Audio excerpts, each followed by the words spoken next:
Hey, what's good? When this is at 980 in the clutch, and for this kind of video I want to do today, I want to make more of a discussion type of video because I did stumble across some news going on around one of my favorite players of all time, and John Wall, as he just made some comments saying not only that he wants to get back in the league, but the topic of this video is that he says he's the greatest Washington Wizard of all time.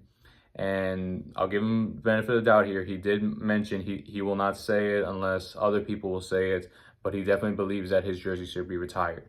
And when looking at this quote, I got to break it down to two pieces.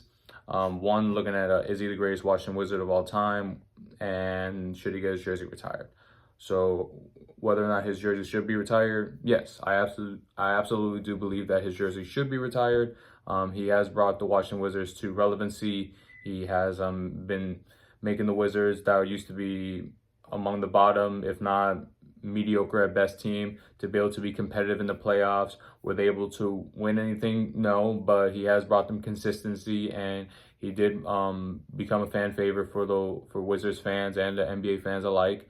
He was very entertaining with his play, and also with the amount of fame he brought off the court, especially with when he first started in the league with the song "Everybody Do the John Wall, John Wall, John Wall." That was a big thing going on for John Wall and the whole DMV area.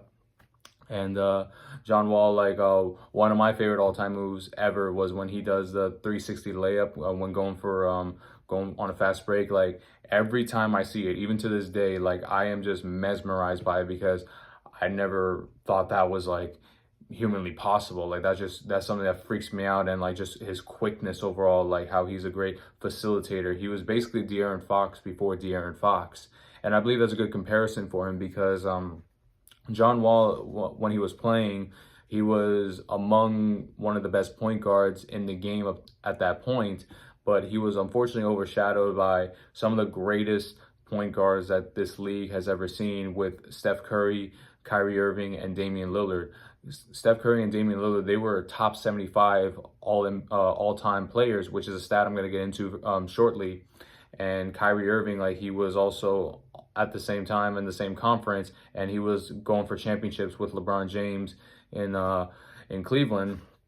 And John Wall, like he never made it to the conference finals. He made it to the second round of the NBA playoffs, but was never able to get over that hump to lead that team because he was for many years the number one option before it became Bradley Beal.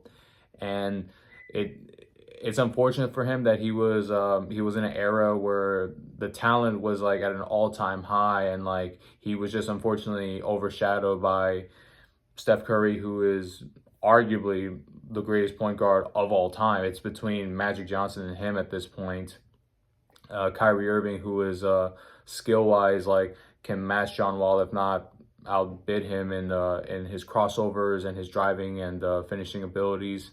And Damian Lillard, who has been a massive fan favorite both on and off the court, with just his incredible clutchness and being able to just being so smooth and confident with his three-point shot, and being able to carry a team very similar to John Wall.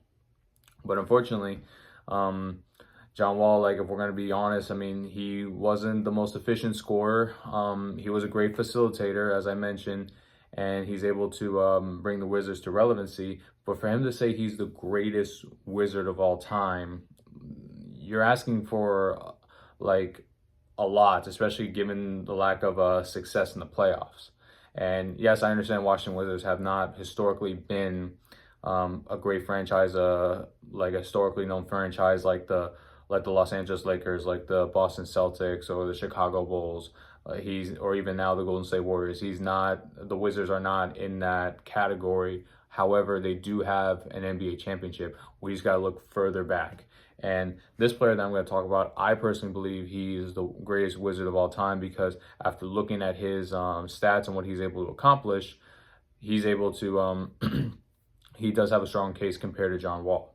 Now, talking about John Wall here, I will say, like, if we're going to break down his career totals and stats with the Wizards, he is fourth all-time in points as a Wizard, first all-time in assists, steals, and assists per game, second all-time in blocks, which is very impressive for a point guard, I will give him that, fourth in three-point made, Fifth in qualified 3-point percentage. I say qualified because when I did my research on the players who have the highest 3-point percentage, two players only attempted 6 3-pointers in their entire career, and both those players are at 50% because they only made 3. And I won't count that because it doesn't make sense because they only shot so few. So whereas the other players that were the 5 beneath them, they shot numerous 3-pointers. So I'll give them the benefit of the doubt. That's why I say fifth in qualified 3-point percentage. And John Wall is a seventh all time in total rebounds. He is a 5-time NBA All-Star. He is a 2010, 2011 All-Rookie, 2016, 2017 All-NBA, and a 2014, 2015 All-Defensive Team. Like I mentioned, he has done amazing things with his stats and everything. However, he has not brought major success in the playoffs because he never made it to the conference finals. This player, in my opinion, I believe he's the GOAT for the Washington Wizards, and that's Wes Unseld. And looking at his overall career, he is a Hall of Famer. He's a 5-time All-Star, like John Wall. He is the 1974-75 total rebound champion. This is all what I'm about to say in one season, okay? He is the 1968-1969 All-NBA, All-Rookie, MVP, and Rookie of the Year. People want to talk about how Victor Wembanyama may have the greatest season as a rookie of all time, or even LeBron James. Both those guys have never won the MVP. They were clearly the best rookie players of their respective draft class. And LeBron James, we all know that like he was by far the best player out of the 2003 draft class with his career, arguably the greatest of all time. And Victor Wembanyama, if he keeps this up, he can most likely enter in that same conversation. However, those guys have never won MVP. Wes Unseld was able to win MVP in his rookie season. Like, that is something, like, if we see this today, like, the internet will just, like, social media will just go in a frenzy. Like, this is like something we've never heard of, but at least in today's day and age, but this happened back then. And you can argue the competition was not that good, but whatever the case may be, this is like nothing to scoff at. And also, if we want to look at further in his career, he did win the Wizards' first and only up to this point NBA championship back in the 1977-1978 season. He was the Finals MVP, and he is a member of the 75th anniversary team, which is very impressive. Now, John Wall, unfortunately, he is one of the greatest Wizards of all time. He has the resume to at least make a case for it, but he is not, unfortunately, the greatest Wizard of all time, because he was competing with other 75th anniversary players. Never brought the Wizards to great success, and he did sat out, unfortunately, for an entire season due to an injury.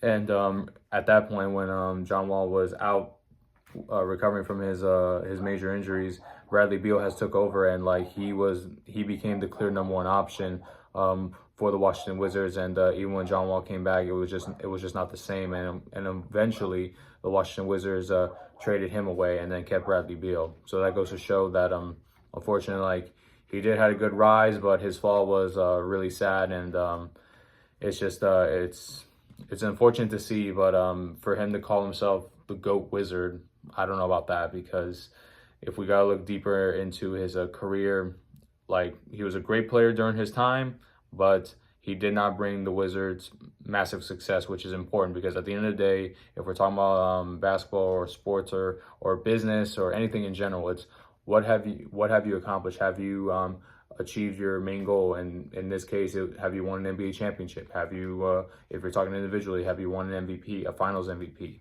If you're in the entertainment industry, if you're a singer, have you won a Grammy? If you're an actor, have you won an Oscar?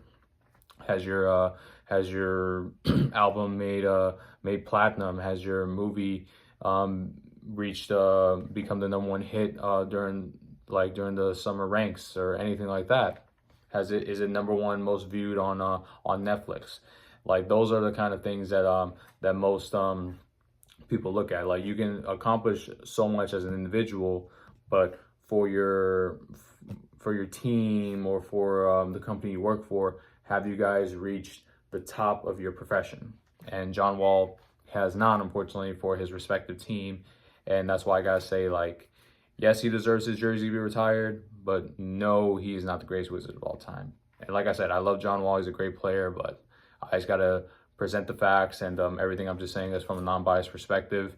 And also, there's a way to redeem myself because I did mess up on a detail or two in my last video on the Mikal Bridges trade. So that's why I was like heavily focused and trying to make sure I present everything in the factual way this time, not rushed. So yeah, overall, let me know what you guys think, Wizards fans. Do you guys believe John Wall is the greatest Wizard of all time? If not, who do you think? Is it Wes Unseld? Is it Elvin Hayes? Is it Bradley Beal? Even Gilbert Arenas? I would love to hear you guys out in the comment section so we can discuss down below. And do you also believe John Wall should get his jersey retired?